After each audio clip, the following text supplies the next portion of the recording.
Dinala ko ang inyong kasalanan sa aking katawan sa krus. Bawat sugad na tinamo ko ay kapalit ng inyong kapatawaran. Tiniis ko ang sakit upang kayo'y gumaling, at inalay ko ang aking buhay upang kayo'y magkaroon ng walang hanggang kaligtasan. Huwag kayong matakot sa tuwing dumadating ang malakas na bagyo, sapagkat hindi ko kayo pababayaan.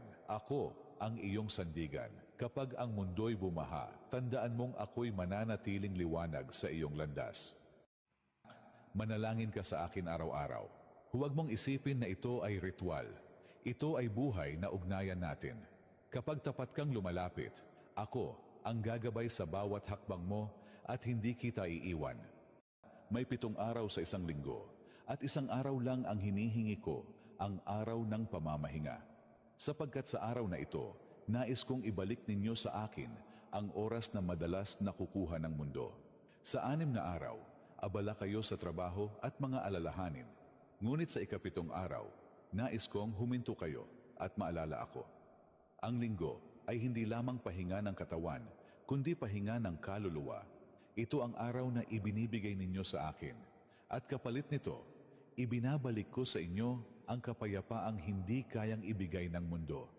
Kapag dumating ang bagyo sa iyong buhay, kailangan mong maging matapang at harapin ito, sapagkat sa dulo nito, hindi lang bahaghari ang ipapakita ko sa inyo, kundi bagong lakas at tibay upang magpatuloy. Ang bahaghari ay paalala na pagkatapos ng bagyo, dumarating ang mas maliwanag na pag-asa at bagong lakas.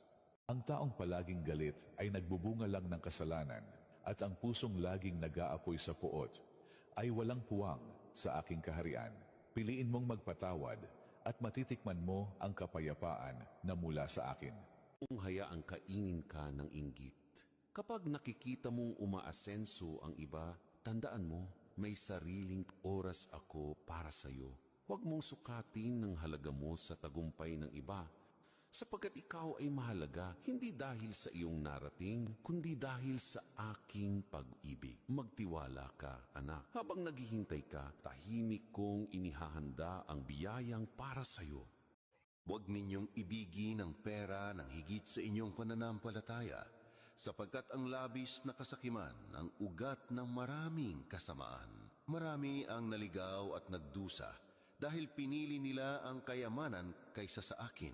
Ngunit kung sa akin kayo magtitiwala, ako ang magiging inyong tagapagkaloob. Hindi kayo mauubusan, sapagkat ang aking kamay ang siyang tutustos sa lahat ng inyong pangangailangan. Kapag kayo ay may maayos na trabaho, tahanang matutuluyan, pagkain sa hapag, at kakayahang bilhin ng inyong mga nais, magpasalamat kayo, sapagkat hindi lahat ipinagpala ng ganyan. Marami ang nagugutom, natutulog sa malamig na lansangan, at umaasang may darating na tulong. Huwag ninyong kalimutan silang pagdasal at tulungan. Ang tunay na yaman ay hindi nasusukat sa kung anong meron ka, kundi sa kung